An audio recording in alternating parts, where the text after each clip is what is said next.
Hey everybody, welcome back to the channel. I'm going to take a break with this video from working on the Cobra, and I do have a part I want to install on the Gladiator. So I want to do the installation, give an overview, just kind of show you what all is included, things like that. So the part I am installing, it is the Diode Dynamics. It is the hitch light with the brake circuit. So it goes into your receiver hitch. It acts as a running light, a backup light, and then a additional brake light, which actually flashes as well. So I'm going to go ahead, grab the box, open it up, show you what's included, and then we'll start getting it installed. All right, so here is the kit that I'm working with. As I said, there's two versions, one with a brake light, one without. This is the one with the brake light, as you can see on the label there. What you get in the box, pretty straightforward. You've got the actual light itself right here wrapped up, and it already has the bracket mounted to it and everything, so it's ready to go. And then you have instructions and the wiring harness, and it is all plug and play, pretty straightforward. So yeah, that being said, I'm going to go ahead and get to work on getting this installed. All right, so everything's out of the box as far as the wiring goes. Instructions are pretty basic. Again, it's just a T-harness. This should not take much more than a minute to install, depending on how muddy and crusty your Jeep is. You basically just unplug the connector from the back of the hookup on the bumper, put this in between, and you're good to go.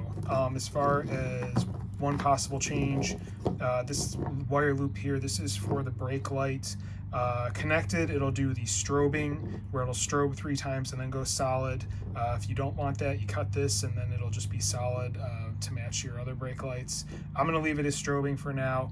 The way it works is as long as you keep your foot on the brake and then you reapply the brake within 10 seconds, it won't strobe again after it does the first time, so that way you're not giving somebody behind you seizures by the flashing lights. So I'm going to leave it as is, and it should be good to go. But again, it's just pretty much tucking this in underneath and getting everything hooked up, and then I'll just use a zip tie to keep excess wiring up out of the way. It did come with this other harness, but I don't believe this is anything needed for the Jeep. This basically looks like it will replace this red wire in the harness here, but I think for the Jeep it's not needed. From what I've seen online, it's not needed, and it's not mentioned at all in the instructions. So I'm going to crawl underneath, get things connected, and go from there. All right, so underneath this is the connector right here that you just need to unplug this from the housing and then swap the harness in between. So I'm going to go ahead, get that unplugged, and get everything installed. All right, mine was a little crusty, so it took a little wiggling, but basically there's just a tab right here, which will be to this side, the right side looking upward.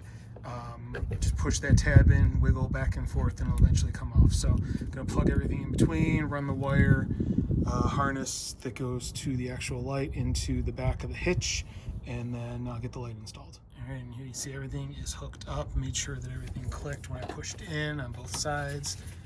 Splice harness is in place, and I just routed the wire for the lighting assembly. It's dangling out of the hitch, as you can see there. So I'm going to get the light itself installed, and then I can zip tie the excess wiring up out of the way. All right, so the actual plug itself, really nice quality Deutsch connector, and it actually has a cover so for when things are removed. I'm just going to plug this into the back of the light pod, and then the pod will slide into place like this. This tab goes up top, and then these are the 2 side tabs. If you want to lock it in place using the actual pin with a lock on it, you just cut right along here on both sides and remove these tabs, and then the slide pin would go through. For now, I'm just going to leave it as is, but down the road I may get a locking pin. We'll see. All right, and there it is installed. Does not get much easier than that. Go ahead and just get the wire tied up, the excess, and then we will call this job done. All right, wire ties are in, everything is up out of the way.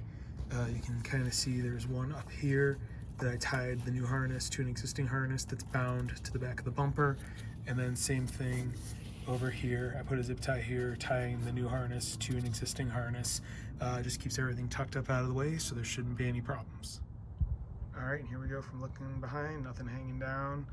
Lights just looks like it belongs there in the hitch, so yeah, that's job done. As advertised, it really only takes like 2 minutes to install, and that includes installing the zip ties to hold things out of the way. It's very straightforward, pretty easy, anybody can do it. All right, just a quick test. Here it is with the running lights on. Everything's lighting up like it's supposed to, so that's good. I'm gonna go ahead and see if I can get the brake lights going, make sure that works, and then we'll go from there. All right, so I wanted to try and do kind of a before and after to give you an idea of brightness or whatnot of the backup lights. It's not perfectly dark out yet, but this should help a little bit. So here we are. This is just with the running lights on. Brake light, backup light and brake light, and brakes off. That is just the backup light for now. So I'll do another follow-up once everything is installed. All right, so here are the running lights with the new Hitch light installed.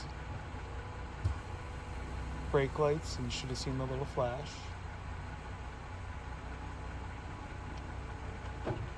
Brake lights with reverse lights, and just reverse lights. So that is the difference. It is definitely brighter with the new light installed. All right, well, there you have it.